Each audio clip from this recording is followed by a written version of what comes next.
Innal hamdalillah nahmaduhu wa nasta'inuhu wa nastaghfiruh wa na'udzu billahi min syururi anfusina wa min sayyiati a'malina may yahdihillahu fala mudhillalah wa may yudlil fala hadiyalah.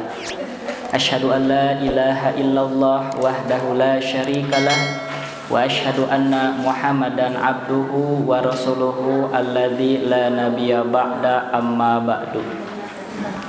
Alhamdulillah jamaah Masjid Al-Islah yang sama-sama mengharap ridho Allah Subhanahu wa taala. Pujian dan rasa syukur kita panjatkan atas Allah Subhanahu wa taala yang dimana sampai detik ini senantiasa memberikan kepada kita segala nikmat yang melekat dalam diri kita maupun yang terdapat di sekitar kita. Maka kita gunakan segala kenikmatan itu untuk menjadi wasilah agar mendapatkan ridho dan maghfirah Allah Subhanahu wa taala.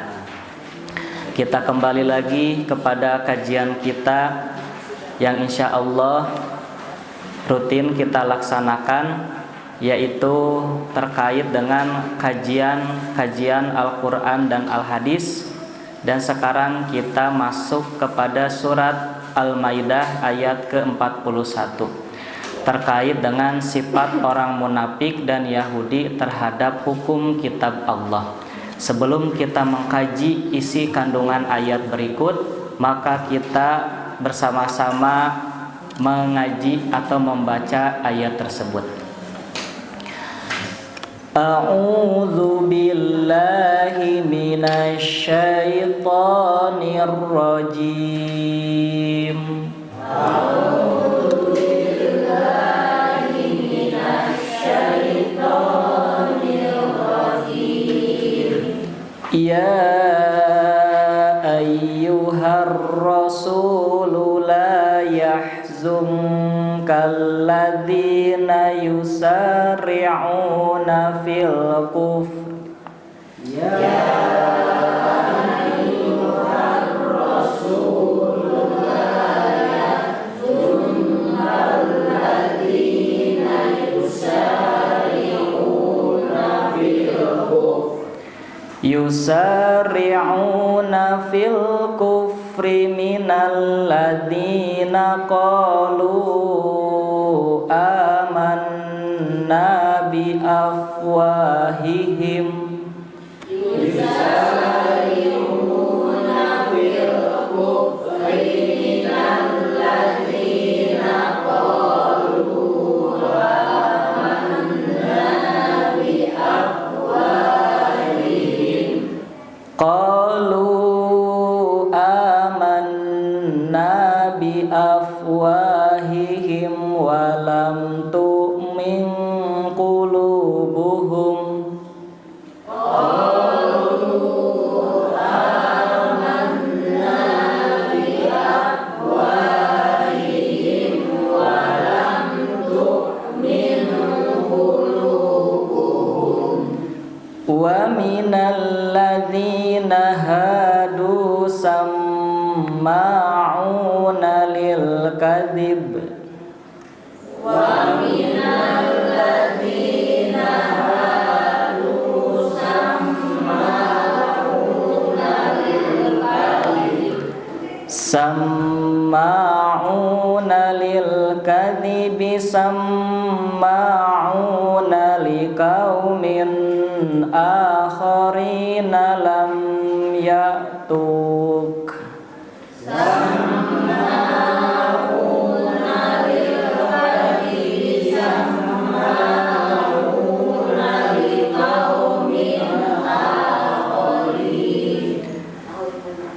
Lam ya tuh ya wakofnya punya ya wakof ya. Lanjutkan.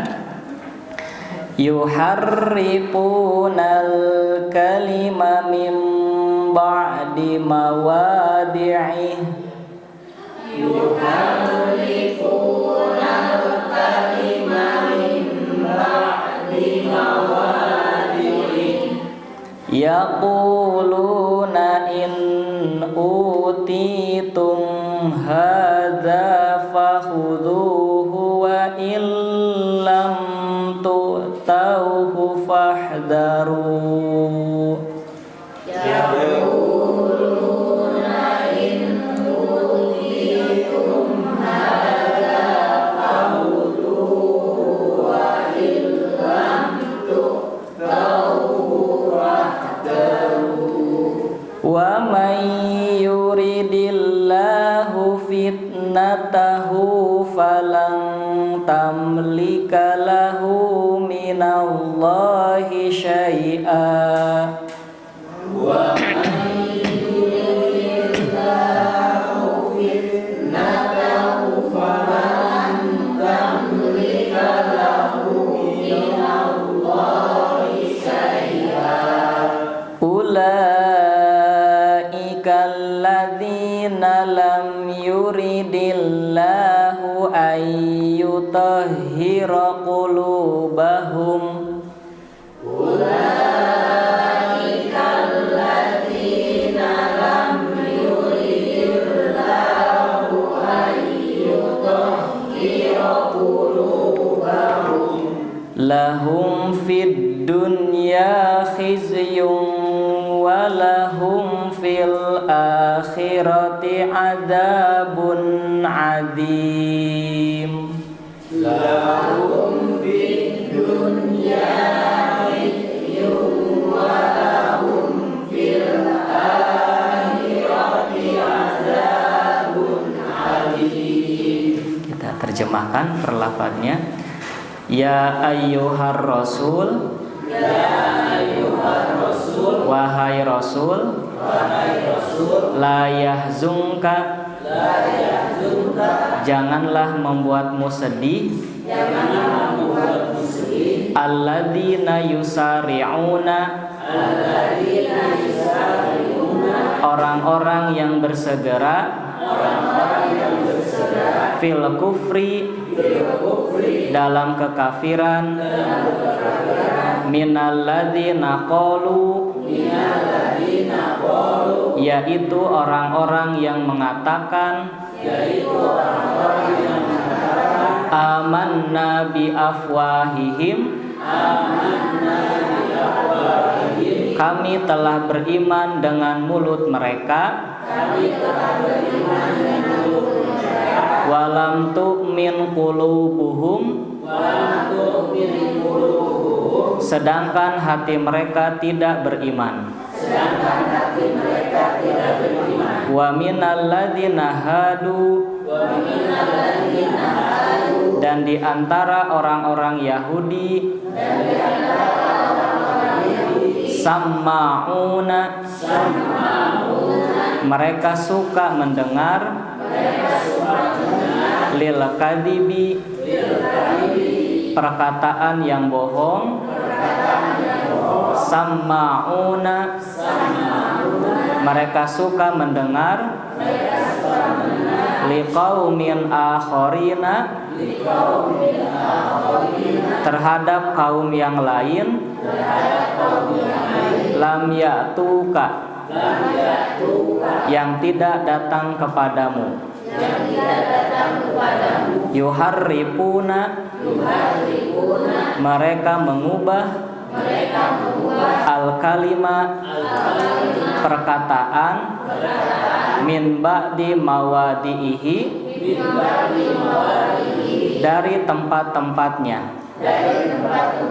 yaquluna, mereka mengatakan, in utitum, jika kalian diberi, hadza, perkara ini, fakhudhuhu, maka ambillah, wa illam tu'tauhu, dan jika tidak diberi, fahdharu, maka berhati-hatilah. Wa may yuridillahu, dan barang siapa yang Allah menghendaki, fitnatahu, dalam kesesatan, falam tamlika, maka kamu tidak akan menolak, lahu baginya minallahi dari Allah syai'an sesuatu pun. Ulaika mereka itulah alladzina lam yuridillahu orang-orang yang tidak dikehendaki Allah ayyutahhira untuk disucikan qulubahum hati mereka lahum fid dunya bagi mereka di dunia khizyun kehinaan walahum fil akhirati dan bagi mereka di akhirat azabun adim azab yang besar. Ibu bapak sekalian, Allah Subhanahu wa taala memiliki sifat maha kuasa, artinya apapun yang dilakukan oleh makhluknya tidak berpengaruh terhadap kekuasaan Allah. Apabila ada hambanya atau ada makhluknya yang menentang terhadap ketetapan Allah, maka Allah tidak sedikit pun disedihkan akan hal itu. Berbeda dengan seorang Rasul, seorang utusan Allah yang dimana memiliki perasaan. Karena Rasul pun sama dengan kita, memiliki perasaan sedih, memiliki perasaan takut, memiliki perasaan senang, memiliki perasaan cemas, memiliki perasaan khawatir. Apakah Rasulullah ketika di Gua Hira, ketika diutus oleh Allah lewat malaikat Jibril, ketika dikatakan kepada beliau, kamu adalah utusan Allah, lantas Rasulullah bersenang hati, wahai Muhammad, kamulah utusan Allah, alhamdulillah, yes, apa seperti itu Ibu? Tidak ya, justru malah timbul cemas, timbul ketakutan ya. Bukan hanya takut bertemu dengan malaikat saja, tapi cemas, ketakutan akan apa yang akan menimpa beliau, dan cemas juga atas risalah yang akan beliau emban. Sebagaimana Nabi Musa juga, ketika Allah mengutus beliau di Gua Tur ya, di Bukit Tur untuk pergi ke Fir'aun, sama Nabi Musa pun merasa cemas sehingga berdoa, Rabbi shrahli sodri wa yassirli amri wahlul 'uqdatam min lisani. Artinya seorang Rasul pun memiliki perasaan sama seperti kita. Namun itulah Rasul yang Allah pilih. Allah mengetahui akan hamba-hamba pilihannya yang meskipun mereka memiliki perasaan sama seperti kita, namun ketaatan mereka di atas kita. Apapun yang Allah perintahkan pasti mereka lakukan meskipun di luar nalar kita. Sebagaimana ketika Nabi Musa kebingungan di depan laut, di belakang pasukan Fir'aun, turun perintah Allah, pukul batu itu ya. Jadi bingung gitu, perintahnya dipukulkan ke batu itu. Ternyata ketika dipukulkan tongkat ke batu, maka terbelahlah lautan untuk menyeberang, menyelamatkan diri. Ternyata dibalik dari perintah Allah kepada kita meskipun di luar nalar kita, maka itu bertujuan untuk menyelamatkan kita. Ujung-ujungnya menyelamatkan hamba-hamba Allah. Maka ayat ini pun diturunkan kepada Rasulullah untuk ya menghibur beliau agar tidak bersedih hati karena memikirkan hamba-hamba Allah, memikirkan umat-umat beliau. Di sini Allah mengawali ayat ini dengan ya ayyuhar rasul, wahai rasul, dengan gelar beliau. Kalau kita lihat di ayat-ayat yang lain, kalau Allah Subhanahu wa taala memanggil para utusannya selain Nabi Muhammad pasti dengan nama aslinya, ya Musa, ya Isa. Sedangkan ketika Rasulullah ya ayyuhar rasul, ada juga ya ayyuhan nabi, dengan gelar beliau sebagai penghormatan. Namun ketika diartikan sebagai penghormatan bukan berarti nabi-nabi yang lain tidak terhormat gitu ya.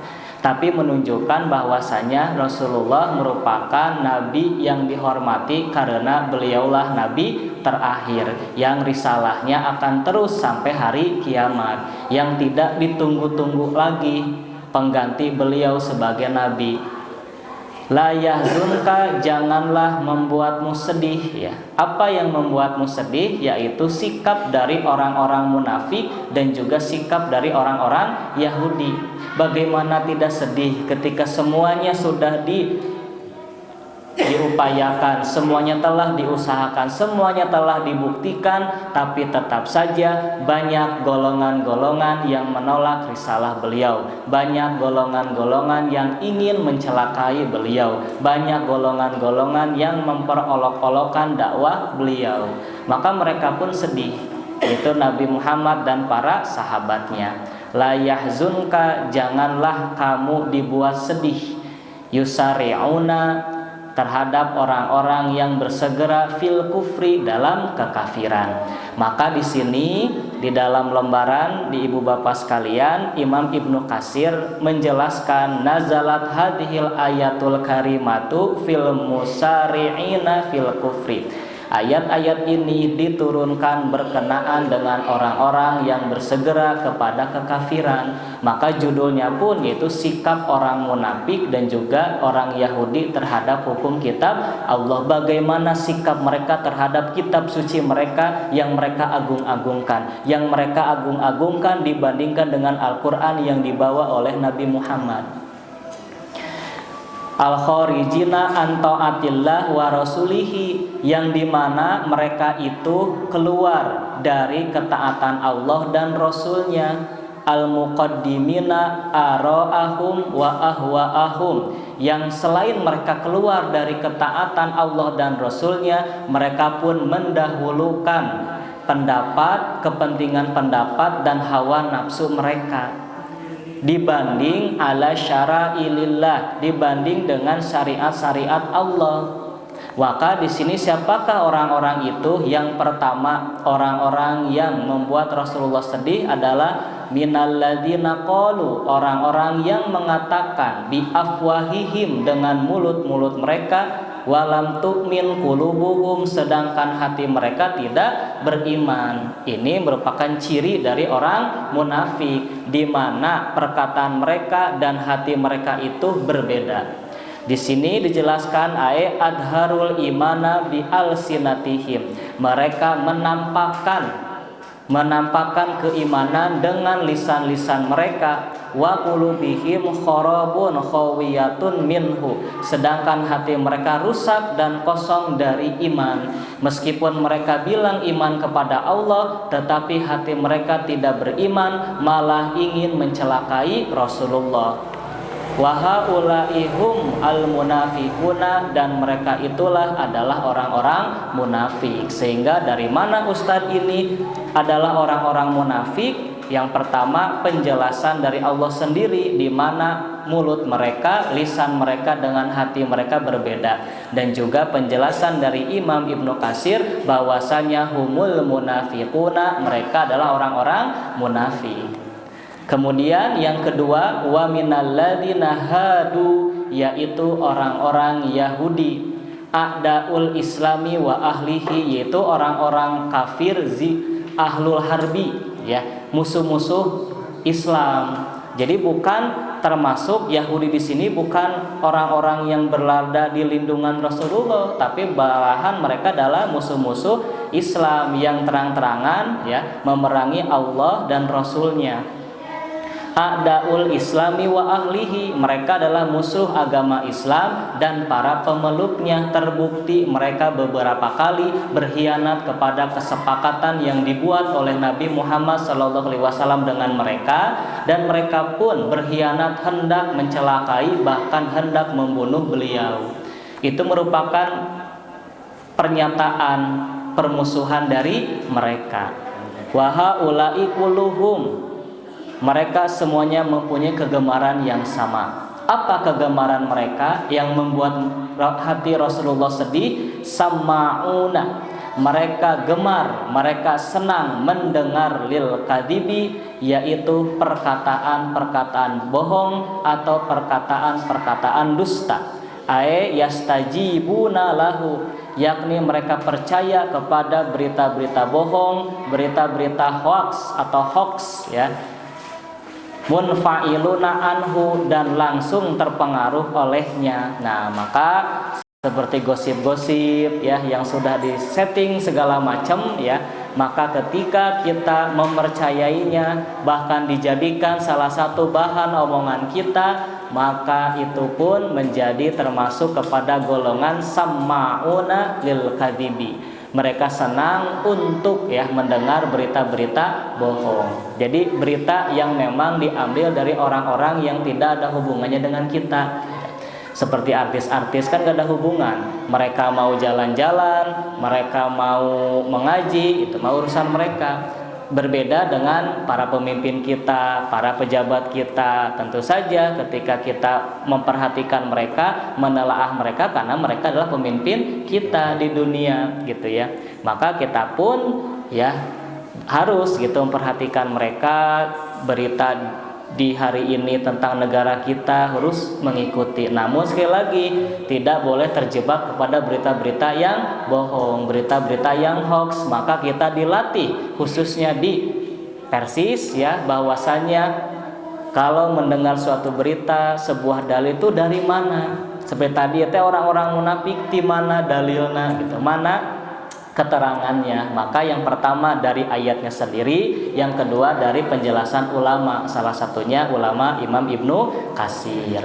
Kemudian pada keterangan selanjutnya, sifat mereka yang kedua, samma'una liqaumin akharina lam ya'tuka. Mereka sangat suka atau gemar mendengar perkataan-perkataan kaum yang lain. Kaum yang lain ini adalah orang-orang yang belum bertemu dengan Nabi. Bahkan kepada bukan seorang ulama pun mereka mengikutinya, mengikuti gayanya, mengikuti segala macam perkataannya. Walaupun apa yang mereka katakan belum tentu datangnya dari Rasulullah. Maka sini diperkuat dengan lam ya'tuka, yang belum datang kepadamu. Dan khusus lagi, kewajiban lagi bagi umat Islam, bahwasanya apa yang datang kepada kita itu harus bersumber dari Allah dan Rasulnya. Sedangkan para ulama, Rasulullah pun memerintahkan untuk mengikuti mereka yang berpegang teguh kepada Rasulullah. Yastajibuna li aqwamin akhorina la ya'tuna majlisaka ya Muhammad. Mereka mudah terpengaruh oleh kaum lain yang belum pernah datang ke majelismu. Jadi lebih baik ya mereka itu mengikuti profesor-profesor yang belum tentu mereka itu pernah membaca keterangan-keterangan dari Nabi Muhammad, ketimbang dari ulama, ustadz yang sudah membaca, meneliti terkait dengan keterangan-keterangan yang bersumber dari Nabi Muhammad. Nah, ini kan fenomena di kita juga. Banyak yang lebih percaya kepada orang-orang yang populer, yang belum tentu apa yang mereka katakan itu benar bersumber dari Rasul atau dari Allah, ketimbang dengan ulama-ulama yang setiap harinya mengkaji Al-Quran dan Al-Hadis. Wakila, dan dikatakan pula, al-muradu annahum yatasamma'una al-kalama. Menurut pendapat lain, makna yang dimaksud ialah mereka senang mendengarkan perkataanmu. Wa yunhunahu ila aqwamin akhorina. Nah, lalu menyampaikannya kepada kaum lain. La yahduru indaka, yang tidak hadir di majelismu, min adaika, dari kalangan musuh-musuh. Yang kedua maknanya adalah mereka senang mendengarkan perkataanmu, lalu menyampaikan kepada orang-orang yang tidak hadir di dalam majelismu, khususnya kepada musuh-musuhmu. Untuk apa? Untuk memperolok-olokkan perkataan Nabi. Lihat, katanya Muhammad itu merupakan utusan terakhir untuk Allah. Mana mungkin seorang Arab yang tidak bisa membaca bisa jadi utusan Allah? Seperti itu contohnya ucapan-ucapan mereka untuk memperolok-olokkan Nabi Muhammad. Lihat, Nabi Muhammad tidak dikaruniai anak laki-laki, dia mah abtar, terputus gitu ya. Waktu dijawab oleh Allah, inna syani'aka huwal abtar, sesungguhnya yang mengejekmu atau yang memperolok-olokmu, yang menyakitimu, itulah yang termasuk kepada abtar terputus gitu kan. Karena kan sungguh sakit sekali gitu ya dibilang terputus, artinya tidak punya keturunan laki-laki gitu. Karena kan ucapan itu diucapkan ketika anak beliau wafat yang laki-laki. Maka mereka menyatakan abtar dia mah terputus.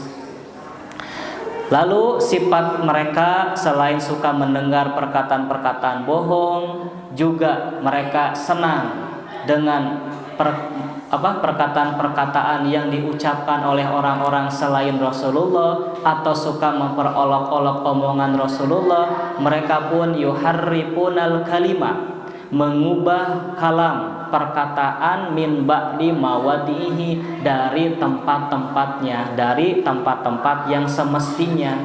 Ayatawallunahu, yakni mereka menakwilkannya, ala ghairi takwilihi, bukan dengan takwil yang sebenarnya. Dan ini pun terjadi ya di kalangan kita. Banyak Al-Qur'an dijadikan yang padahal makna itu bukan itu gitu ya, tapi dijadikan dalil. Kemudian wa yubaddilunahu mim ba'di ma aqaluhu, dan mengubah sesudah mereka memahaminya, wa hum ya'lamun, sedangkan mereka mengetahui. Nah, itu mereka selalu mengubah perkataan-perkataan mereka. Nah, yaquluna in utitu, mereka mengatakan jika kalian diberi hada ini, fakhudhuhu, maka ambillah, wa illam tu'tauhu, dan jika kalian tidak diberi seperti ini, fahdharu, maka tinggalkanlah. Paham Ibu maksudnya perkataan mereka ini? Jadi dalam tafsir Al-Qurtubi bahwasanya ayat ini asbabun nuzulnya ada 3 pendapat. Yang pertama berkaitan dengan kasus pembunuhan di kalangan orang-orang Yahudi, yang pada waktu itu ada golongan Yahudi yang terhormat, ada golongan Yahudi yang menengah ke bawah. Mereka memutuskan bahwasanya apabila seorang Yahudi terhormat terbunuh atau dibunuh oleh golongan Yahudi yang menengah ke bawah, maka hukumannya kisos atau 100 wasak, 100 dinar. Sedangkan apabila golongan Yahudi yang menengah ke bawah terbunuh oleh golongan Yahudi yang terhormat, maka diatnya itu hanya 50 wasak. Jadi kan ada ketimpangan ya. Arinu terhormat terbunuh maka 100 wasak ya gantinya, sedangkan Yahudi yang terbunuh dari yang menengah ke bawah itu 50 gitu ya. Nah, ini kan ada ketimpangan, maka mereka mengadukan hal ini kepada Rasulullah. Maka di sini pun dalam tafsir Al-Qurtubi muncul ya pendapat para ulama terkait dengan bagaimana memutuskan terhadap orang-orang kafir. Kan mereka mah tidak berpegang teguh kepada Al-Qur'an. Apakah mereka dikenai atau tidak? Banyak sekali pendapat-pendapat tentang itu. Ada yang mengatakan memang harus diberikan penetapan sebagai bentuk ya perlindungan kepada mereka jika mereka adalah kafir zimmi, kafir yang berada dalam lindungan. Atau yang kedua, pendapat itu memiliki 2 pilihan, boleh memutuskan, boleh tidak. Karena kan ini kejadiannya korban dan pelakunya bukan orang Islam, apakah akan dikenai dengan aturan Islam juga? Nah, maka ayat ini pun membahas tentang hal itu. Kemudian pendapat yang kedua bahwasanya sebab dari ayat ini berkaitan dengan Abu Lubabah, seorang Ansor yang berkhianat ya.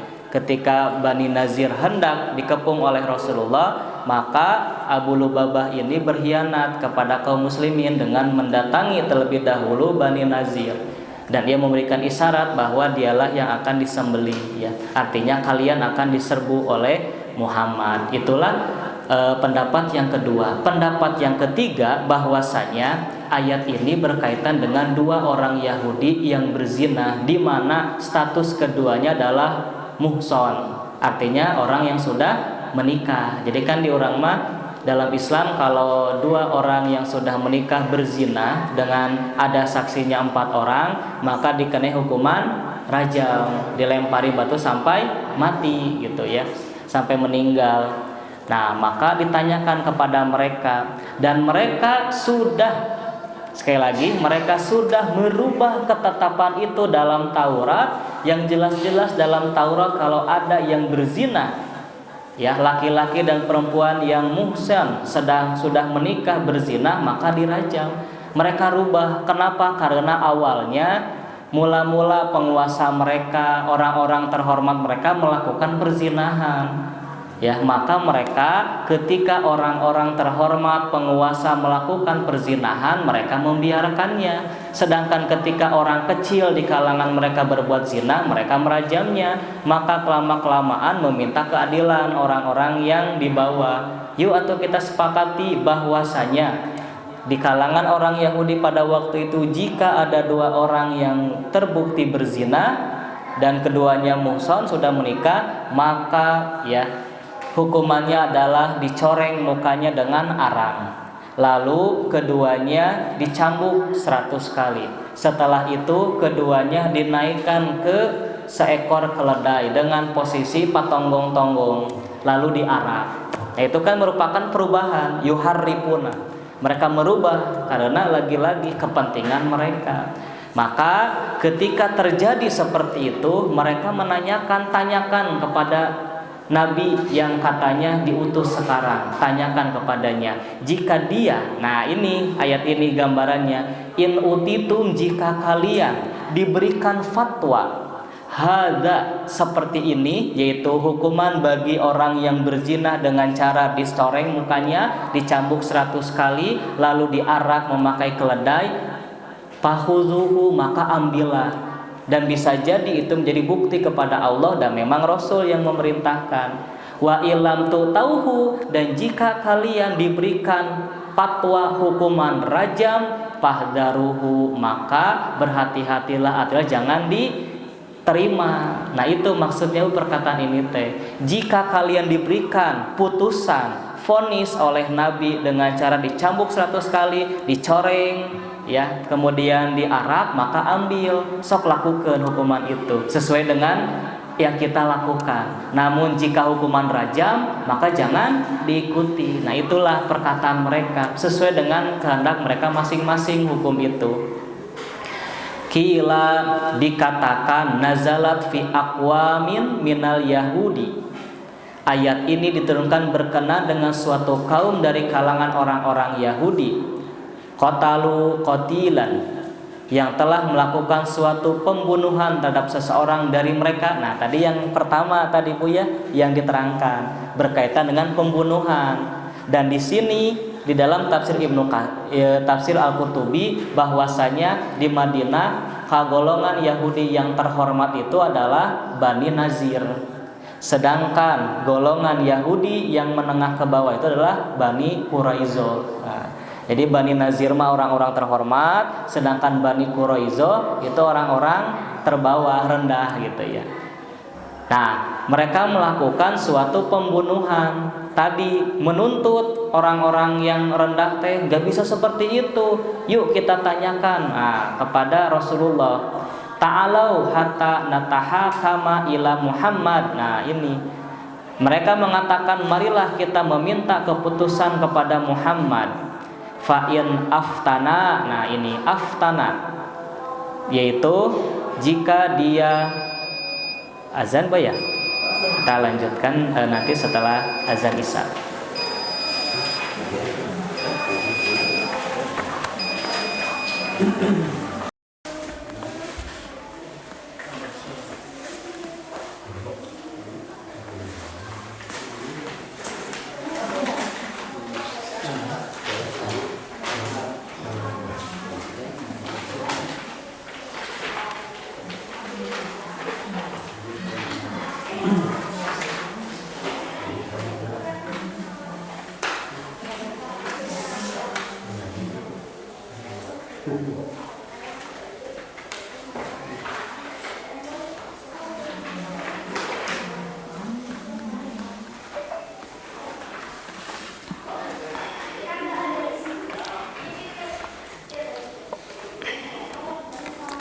Kita lanjutkan Ibu Bapak terkait dengan sikap orang Yahudi ya terhadap kitab-kitab mereka. Di sini Imam Ibnu Katsir menjelaskan tentang beberapa pendapat sebab dari munculnya ayat ini. Yang pertama adalah dengan kasus pembunuhan yang terjadi di antara golongan orang-orang Yahudi. Maka di sini fa'in aftana bidiyati fahudu maqala. Marilah kita meminta keputusan kepada Muhammad. Jika dia memutuskan aftana, memberikan fatwa kepada kita, bidiyati dengan membayar diat, fahudu maqala, maka terimalah hukum itu. Wa in hakama bil qisosi, jika dia memutuskan hukum qisos, fala tamsa'u minhu, maka janganlah kalian dengar keputusan itu. Artinya ini perkataan Bani Nazir, orang-orang yang terhormat. Jadi kalau diberikan diat maka ambil, tapi kalau hukumannya qisos maka tinggalkanlah, karena kan pada hakikatnya kalau yang membunuh dibunuh lagi. Nah, jadi mereka menginginkan hukum diat. Jadi kalau hukumnya diat diambil, padahal jelas-jelas hukum dalam kitab mereka pun itu ada dengan dikisos. Yang kedua was-shahihu. Nah, di sini dari ketiga pendapat itu Imam Ibnu Katsir memberikan catatan was-shahihu, dan bahwasannya yang benar annaha nazalat fil yahudiyaini ladaini zanaya. Ayat ini diturunkan berkenaan dengan dua orang Yahudi yang berzina. Nah, yang tadi pendapat yang ketiga Ibu Bapak ya. Pendapat yang ketiga, wa kanu qad badalu kitaballahi ladzi bi aidihim, yang mana mereka itu telah mengubah isi ketentuan di dalam kitab Allah, kitab Taurat yang diturunkan kepada Nabi Musa, alladzi bi aidihim, dengan tangan-tangan mereka. Minal amri, diantaranya adalah perintah birrojmi, untuk hukuman rajam, man ahsanu minhum, orang-orang yang berzina muhson di antara mereka ya, karena memang sangat bejat sekali ya orang yang sudah menikah berzina dengan orang lain, karena menikah itu merupakan bentuk dari penyucian diri, bentuk dari penghalangan diri atau merawat diri. Jadi ketika kita hendak ya memiliki keinginan, kita sudah punya pasangannya, dan ini kepada yang lain gitu kan, jelas ini sangat jahat sekali ya, sehingga hukumannya itu dirajam bagi zina yang muhson. Paharropu, maka mereka mengubahnya, wastolahu, dan membuat peristilahan, fima bainahum, di antara mereka, alal jaldi mi'ata jaldatin, dengan cambuk 100 kali yang tadi itu. Wa tahmimi, dan tahmim itu adalah mencoreng muka dengan arang, istilahnya tahmim ya, dicoreng muka dengan arang. Wal irkabi ala himari, dan mereka dinaikkan ke dalam keledai, maklubaini, dan dinaikkan secara patonggong-tonggong ya, terbalik, lalu diarak ya keliling kampung. Apakah seperti itu hukumnya? Nah, kan tidak, jelas-jelas dalam kitab mereka adalah hukum rojad. Falamma waqa'atil kalkainatu ba'da hijratin Nabi sallallahu alaihi wasallam, ketika peristiwa itu terjadi sesudah hijrah, artinya setelah Nabi dan para muhajirin sampai di Madinah dan membuat piagam Madinah, membuat kesepakatan dengan mereka, qalu fi ma bainahum, maka mereka orang-orang Yahudi berkata di antara sesama mereka, ta'alau, marilah kita meminta keputusan, hatta natahakama ilaihi, meminta keputusan hukum kepadanya, meminta putusan, meminta vonis ya. Fahin hakama bijaldi wa tahmimi fahudu anhu, jika ternyata hukuman bagi pezina yang muhson, yang sudah menikah itu dengan cambuk 100 kali dan dengan dicoreng mukanya, fahudu anhu, maka kita ambil, kita lakukan keputusan itu. Waj'aluhu, dan kita jadikan keputusan itu yang keluar dari Rasulullah, dari Nabi Muhammad, hujjatun sebagai hujjah bainakum antara kalian wa bainallah, dan antara Allah. Tuh marukana Allah teh teu apaleun gitu apa yang mereka siasati. Tuh kemun orang misalkan di hari kiamat nanti bertemu dengan Allah, bejakeun wedati Rasulullah gitu kan.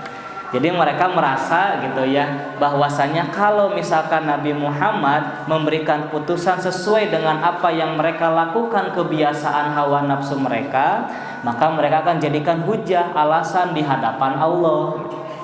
Wa yakunu nabiyyun min anbiya'illah, dan yang kita minta putusan itu adalah nabi Allah dari para nabi. Qad hakama bainakum bidzalika, dan jika ia memberikan putusan seperti itu, wa in hakama birajmi, dan jika ia memberikan putusan, memberikan vonis dengan hukuman dirajam sampai mati, fala tattabi'uhu fi dzalika, maka janganlah ambil keputusan itu. Nah, itu kan. Itu maknanya, jangan ambil. Berarti itu ucapan mereka terhadap golongan mereka, ya. Maka di sini Imam Ibnu Katsir banyak sekali mencantumkan hadis-hadis yang panjang-panjang. Ya, di sini cantumkan 3 saja. Salah satunya yang diriwayatkan oleh Imam Malik di dalam kitab Muwatta'nya, An-Nafi'in dari Nafi, An Abdillah ibni Umar dari Abdullah bin Umar. Nah, ibu bapak, kalau dalam ilmu mustalah hadis ini disebut dengan hadis a'la gitu ya. Jadi hadis yang periwayatan itu hanya sedikit, dari Malik, dari Nafi, langsung sahabat.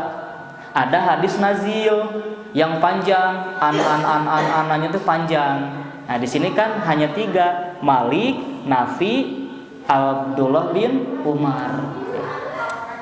Annahu qala, bahwasanya sahabat Abdullah bin Umar mengatakan, innal yahuda, sesungguhnya orang-orang Yahudi, ja'u ila Rasulillah SAW, mereka datang kepada Rasulullah SAW. Fadzakaru lahu anna rajulan minhum wa mra'atan zanaya. Mereka mengabarkan bahwasanya ada laki-laki Yahudi dan perempuan Yahudi berbuat zina. Faqala lahum Rasulullah SAW. Nah, jadi ini tadi tentang permasalahan bagaimana memberikan hukuman, vonis, putusan terhadap orang-orang kafir. Kan mereka orang kafir, tidak meyakini ketetapan Allah, apakah bisa dijatuhi sanksi hukuman Al-Qur'an gitu kan? Kan mereka orang kafir. Maka di sini kan dalilnya. Mata jiduna fit Taurati. Apa yang kalian temukan di dalam Taurat, kitab kalian sendiri, fi sya'ni rajmi, tentang kasus dirajam. Faqalu, mereka mengatakan, nafdahuhum wa yujladuna.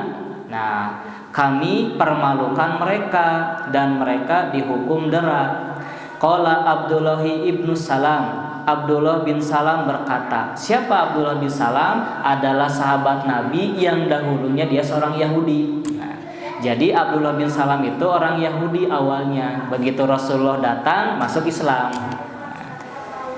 Kadzabtum, kalian berdusta. Mengapa dia bisa mengatakan kalian berdusta? Karena Abdullah bin Salam pernah membacanya di dalam kitab Taurat ketika dia masih beragama Yahudi. Nah, gitu. Kadzabtum, kalian berdusta.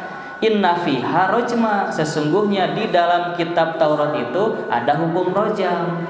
Fa'atau bit Taurata panasyaruha. Nah, maka mereka mendatangkan sebuah kitab Taurat dan membukanya. Pawadoa ahaduhum yadahu ala ayati rojmi. Maka ketika mereka disuruh membacanya, seseorang meletakkan tangannya di atas ayat yang menerangkan tentang rojam. Disimpan di kieu, dibaca gitu. Nah, di kieu yang ditutup ya sama tangannya. Faqara'a ma qablaha wa ma ba'daha, lalu dia membaca sebelumnya, ayat sebelumnya dan ayat sesudahnya. Faqala lahu Abdullah bin Salam, maka Abdullah bin Salam berkata kepadanya, irfa yadaka, angkatlah tanganmu.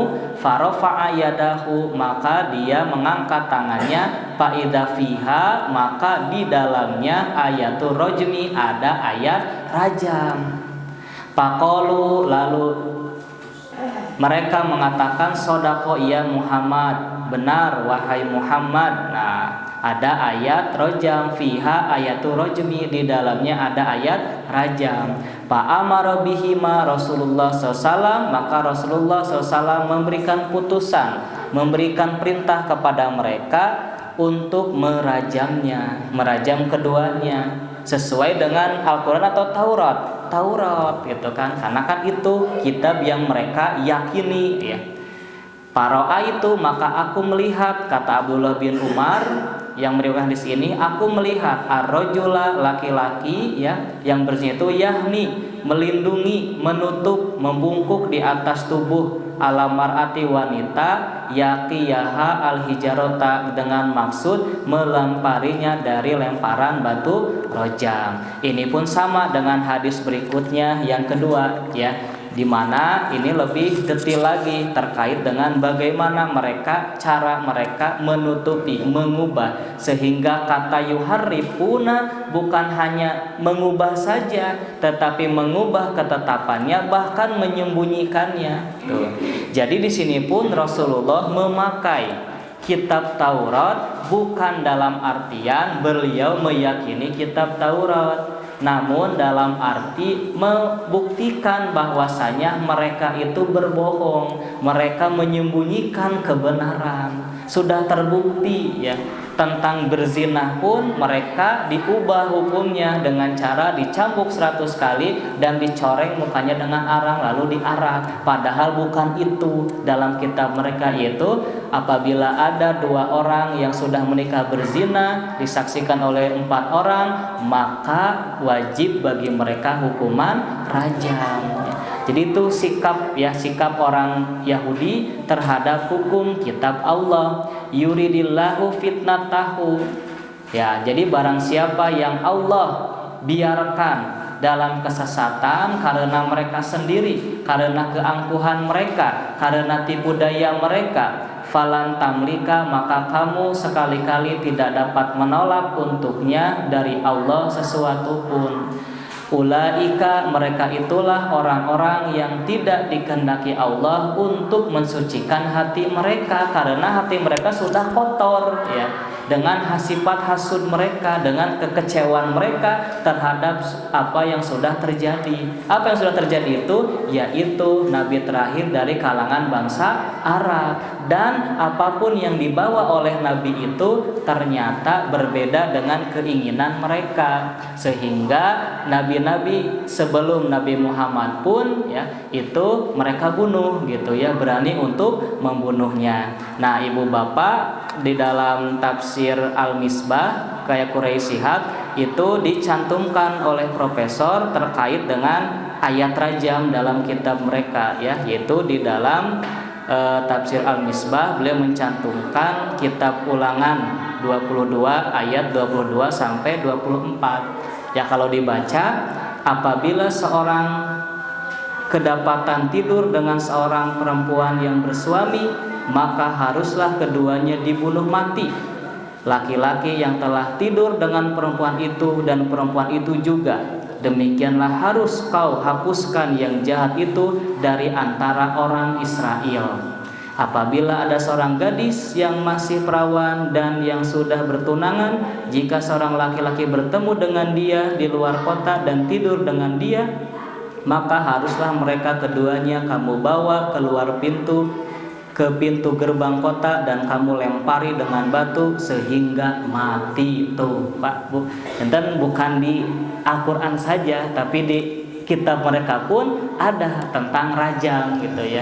Jadi memang kata siapa Al-Quran kejam gitu ya, justru memang berzina itu oleh semua agama memang sangat ya tidak bolehkan gitu ya, bahkan hukumannya dirajam, dilempari batu hingga mati ya. Itu sebagai bukti ya, bisa kita baca di ayat-ayat mereka, di kitab-kitab mereka.